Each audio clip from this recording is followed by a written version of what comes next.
Oke, lanjut ke buku yang ke berapa ya? Oke, yang keempat. Buku yang keempat sorry. Buku yang keempat adalah buku Sekeping Hati, kolaborasi Eriska Febriani dan Fir. Buku ini tuh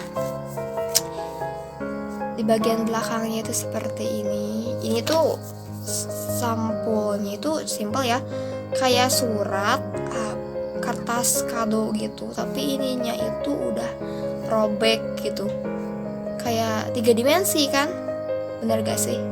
Ini kayak 3 dimensi, padahal ini tuh 2 dimensi.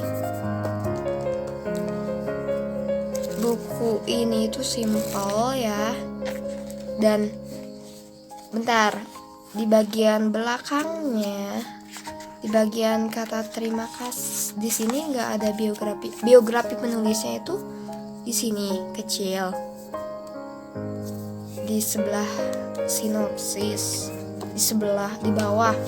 Terus di sini tuh ada kata terima kasih dari penulis dan juga yang kolaborasi. Jadi penulisnya itu adalah Eriska Febriani dan Fir itu temannya. Kalau aku baca dari sini, kalau aku baca dari aku lupa ingat gitu loh karena udah lama. Kalau aku baca dari kata terima kasih ini,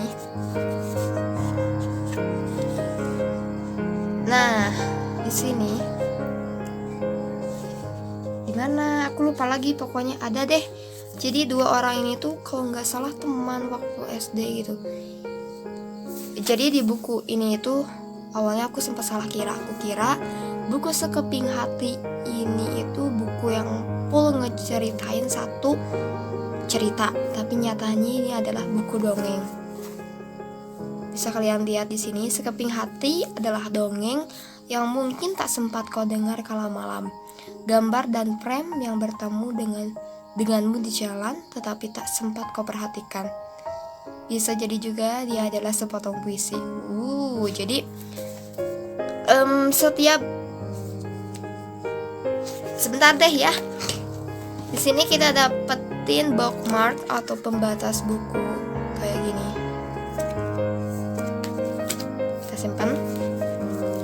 Oh ya, belum halamannya itu ini itu sampai 231. Ini tuh 230 dan 231-nya itu kata pengantar. Terima kasih gitu. Terus di sini ini bagian depannya, ini ada info bukunya. Di sini itu langsung ke bab pertama sih. Gak ada daftar isi, dan bener-bener ini kan buku dongeng ya. Kalau misalkan dongeng gak ada daftar isinya, itu kayak kita seakan pengen, kalau misalkan udah nyelesain satu dongeng nih ya, satu cerita gitu, pasti kita atau saya pribadi ngerasa penasaran di bab selanjutnya. Atau di sini sebutannya itu bukan bab ya, montase atau montes 1. Di montes berikutnya itu kira-kira ceritanya seperti apa ya gitu. Dan yang paling aku suka di sini juga ada kayak gini nih. Wow, jadi ada kalau nggak salah 3 lembar yang glossy paper kayak gini. Yang di sampingnya itu jepretan dari Kak Fir, di sampingnya itu adalah ungkapan puisi yang dari cerita, aku lupa lagi cerita ya, kalau nggak salah cerita yang sedang diceritakan gitu. Jadi ini itu biasanya kayak gambar per frame ini itu di tengah-tengah cerita, bukan di akhir atau di awal ya, di tengah-tengah cerita pertama. Misalkan bab ini ngeceritain tentang ini dan frame-nya itu berada di tengah-tengah, dan kata-katanya itu biasanya ada dalam si cerita atau bab tersebut. Tapi ada juga yang gak glossy paper yang kayak gini, masih dengan apa namanya ini, jepretan Kak Fir plus puisi. Tapi meskipun nggak glossy paper kayak gini, nggak kayak kertas glossy, mohon maaf ya kalau salah kayak gini. Ini tetap bagus kok, ini tetap bagus. Pokoknya buku ini itu cocok banget deh buat kalian yang lagi susah tidur, terus pengen ngedengerin cerita yang bagus-bagus gitu, cerita yang di setiap bukunya itu beda-beda cerita. Ini buku ini cocok banget buat kalian.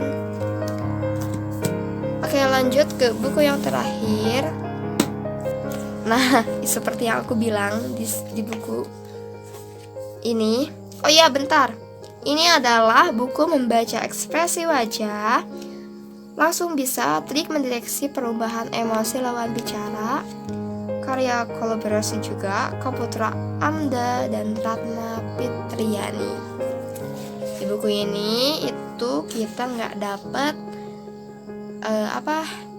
bookmark atau pembatas buku, tapi untungnya di buku Mahkota Perempuan aku dapat 2, jadinya bisa aku pakai deh 1 buat buku ini. Buku ini itu berisi fakta ya. Ini cukup paling tipis di antara ke-4 buku lain, teman-teman. Ini itu hanya 144 halaman dan bagian depannya itu seperti ini. Bisa kalian lihat.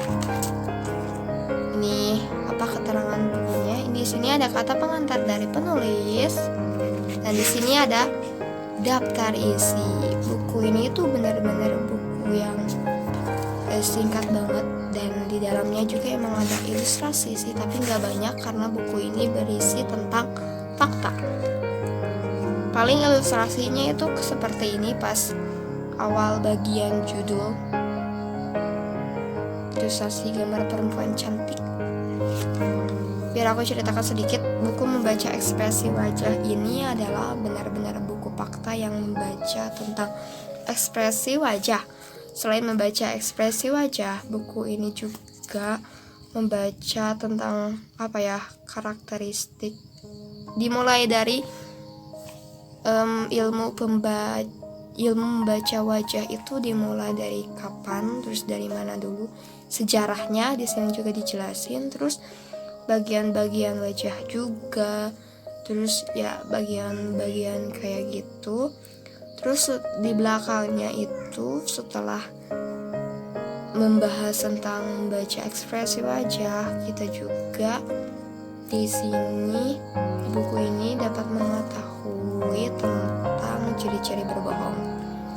Buku ini tergolong tipis banget sih buat kalian yang ingin membaca ekspresi wajah. Membaca buku ini aja bagi aku tuh nggak cukup, karena aku sendiri secara pribadi masih nggak mengerti. Bukan nggak mengerti karena pembahasannya gimana-gimana, karena ini baku teman-teman. Aku sendiri selalu saja tidak tertarik kalau membaca bahasa atau membaca buku yang baku kayak gini. Tapi ini cocok banget buat kalian sebagai pemula seperti aku juga yang ingin tahu membaca ekspresi wajah. Satu yang aku pelajari dari buku ini, disadari atau tidak, manusia yang kembar ataupun yang sama itu mereka itu berbeda, dan semua perbedaan itu atau semua masalah atau semua ekspresi yang ada dalam dirinya itu bisa tergambar oleh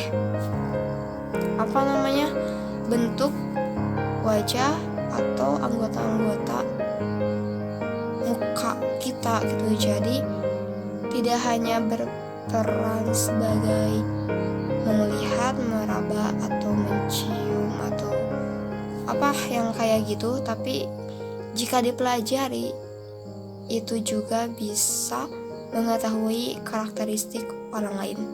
Mohon maaf banget kalau kata-kata aku belepotan ya. Oke, sekiranya segitu aja dari aku tentang review buku-buku 5 buku harga 13.000 yang aku beli. Semoga aja kalian suka. Kalau kalian suka video ini, like. Kalau nggak suka nggak apa-apa, dislike nggak masalah. Terima kasih udah nonton, semoga bermanfaat. Wassalamualaikum warahmatullahi wabarakatuh. Dadah. Cuk.